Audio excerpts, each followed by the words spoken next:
Bonjour des étudiants, comment allez-vous aujourd'hui? What I just said was, hello students, how are you doing today? So today I will be outlining for you what to expect when you travel to Paris during the summer. If you ever plan to visit one of the most romantic cities in the world, there are a few key things you need to know before you decide to go to Paris. For someone who has spent 10 days there and who has done research before visiting there, I can tell you there are some few important things you need to know. These tips will be helpful for those who are interested in traveling to Europe in general, and for anyone who is curious to know if there are any tourist traps to avoid. So I'm here to talk about the expenses and transportation, the restaurant and dining experience, and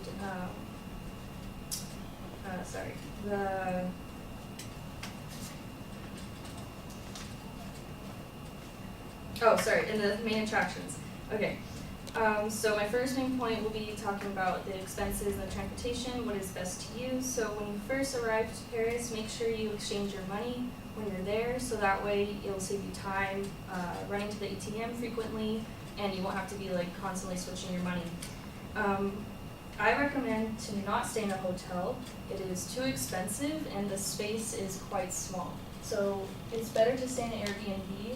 It's a bigger space, it's less money, and you'll have the Parisian local effect when you're there. It's important to keep your money in a safe place because there are pickpocketers there. They will try to steal your money, so don't have your money or any personal items in your back pockets. They will try to get it, and they target tourists especially if you're like by the Eiffel Tower or the Champs-Elysees, all like the main attractions.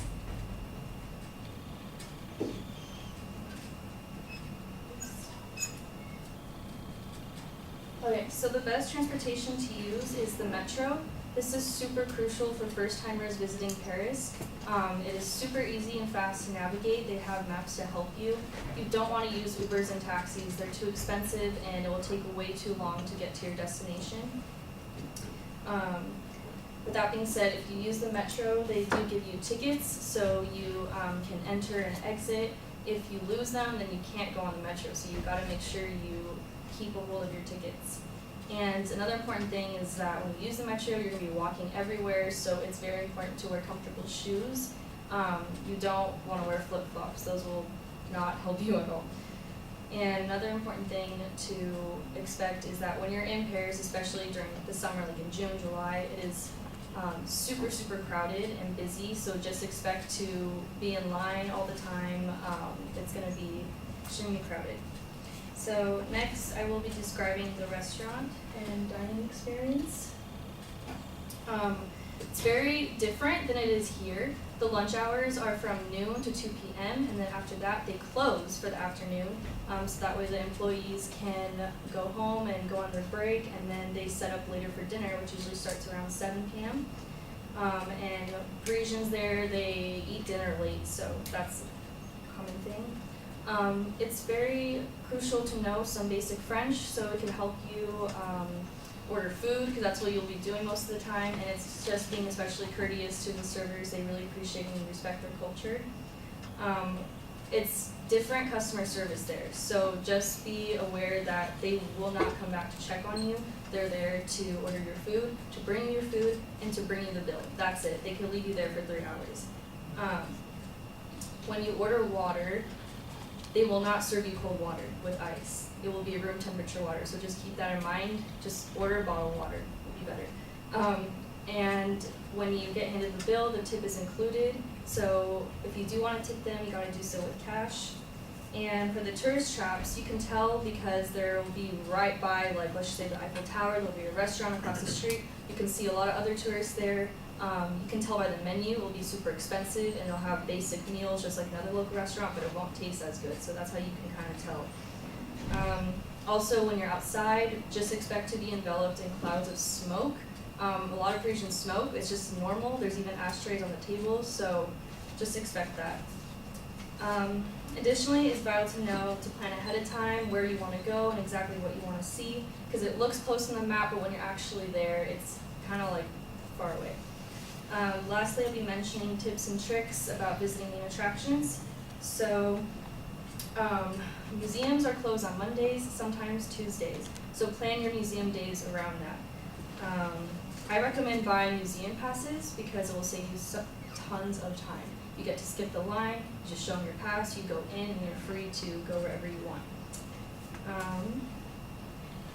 Okay, so the Mona Lisa is super famous, but this is what it will look like when you go see her. And there will be tons of people crowding around trying to take a picture of her, taking selfies with her. She's great, but there's other pieces to go see, so don't, make that your main focus when you go. And if you plan to go see the Palace of Versailles, I recommend buying a pass. I didn't do that. I had to wait 3 hours to get in. It was pretty awful. Something I've learned after visiting there, that you can actually go on Tuesday nights for free. So if you want to go visit the Palace of Versailles, go on Tuesday nights. And if you're worried about not having Wi-Fi, don't worry. Most of these public places have free Wi-Fi, so don't worry about that. And now that we understand what to expect when you visit Paris, let me leave you with this.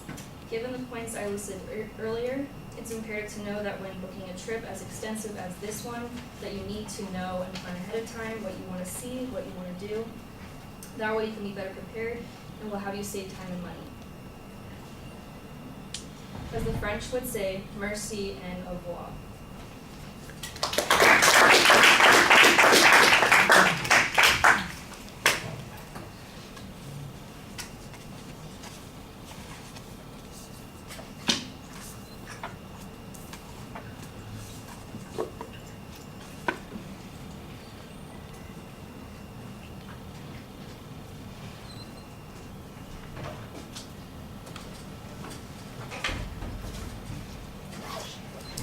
Were those all your own original pictures?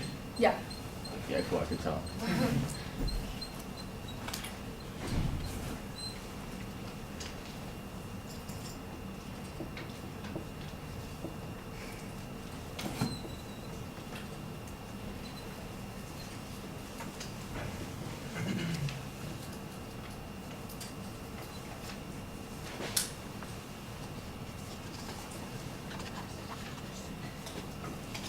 So Alex, what did you think? I felt that the speech was really informative. I really liked the pictures, and I liked how you started off the speech in a different language. I thought that was creative.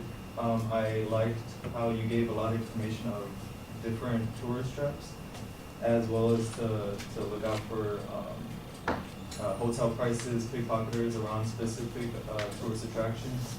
The types of transportation to use that would be beneficial to you, and to I guess the prerequisites before taking them. Around June, July, the days where they usually get really crowded, different types of food and restaurant, I guess accommodates, and you have to know the language, or at least know some sort of language and the culture to be respectful.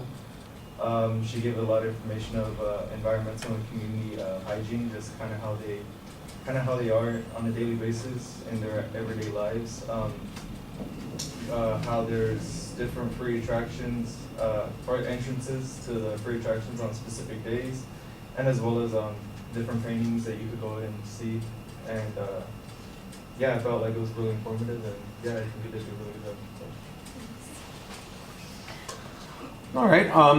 I like the French at the start of the speech also, and I also thought that it was nice to come back to it at the end, although I will say the exit line needed to be delivered a little bit more with a little personality. It sounds like you're reading it instead of saying it, So, merci and au revoir, as the French would say. Do it with a little bit of, like you're interacting with somebody. I feel a little bit intimidated all of a sudden, though, because apparently I shouldn't go to France and eat because I don't know any basic French language, I'm married, that's about it. That's usually what you step in. It's not what you order. So that would be a little bit of a problem.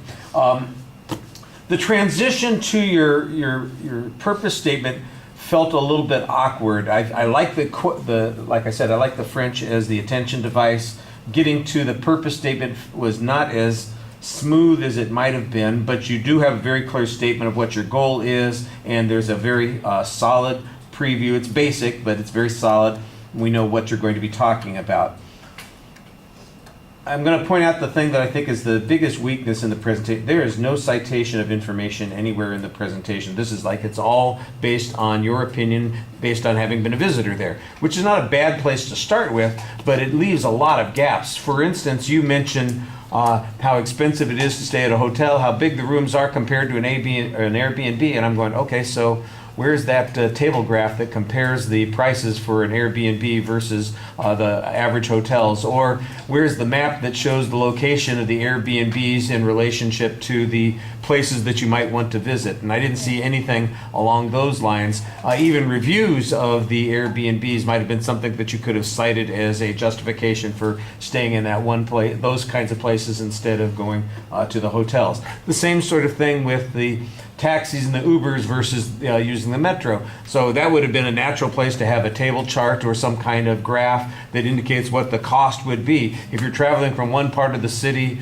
to another, taking an Uber, here's what it's likely to cost you in terms of time. But if you got in the metro, here's what the time would be and here's what the cost would be, and you could compare those two things easily. And then you could also have a source citation on that, because I'm sure there's some transportation site that you go to that books that kind of information, or at least tells you what the ticket fare is going to be on something along those lines. The notion that Parisians smoke, that's an interesting thing for you to add into it. I think you're telling your story in that situation is probably fine. I don't know that you need any additional information on that. The information that the gratuity is usually included in the bill, and the information, for instance, about how service works there. They take your order, they bring your food, and they bring your check, and that's about it. And everything else you're on your own for. I assume that that's based on experience, but it may in fact be a common tradition. And if you're looking at a tourist book or some guide and you're getting advice like that, then cite the guide, and that needs to be in the speech. So that's the kind of stuff that I think was missing from the presentation, that would have added a little bit more content to what you're talking about. But I thought that you did a nice job giving us some good tips to watch out for, things to be careful of. The pickpockets, for instance, and the prices that you might pay at some of the tourist traps, that kind of thing. It does sound like you are kind of giving an evaluation again of your own experience when you're talking, oh, don't eat there, the food's not as good, eat these other places. I have no idea how I'm supposed to judge that, but I imagine that Yelp would have an answer for that, and there's another place that you could go to cite some information for your presentation. The pictures are nice and large. They're mostly used to kind of make transitions between points and remind us where you are at any point. I didn't think there was anything that added information in the speech. It's mostly kind of structure in the speech. I did think that the picture of everybody trying to take a picture of the Mona Lisa was pretty effective, saying, so here's what you get to look forward to when you do get to the museum. And that might be another place where you could talk about the other places to visit in Paris. And obviously people want to go to the Louvre, they want to go to the Palace at Versailles. Those are the big places that people think about, but you might mention a half dozen other places that are off the beaten track that people might not know about, that have spectacular art displays or something unique, some historical information, something like that, so that we don't just, like, if you're telling us to stay away from the tourist traps where we eat, maybe we should stay away from the tourist traps where people tour, and we should see some other things too. And I think that would add a little bit more to the presentation as well. All right, you do a good job speaking to the audience for the most part. You're not looking over your shoulder constantly. You do have notes in your hand, but you usually talk to us, so that's a good thing also. Like I said, I think a little bit more practice would help, because that delivery of the exit line, like I'm saying, it just feels more mechanical than natural. Do you know what I'm talking about there? Yeah, it just, okay.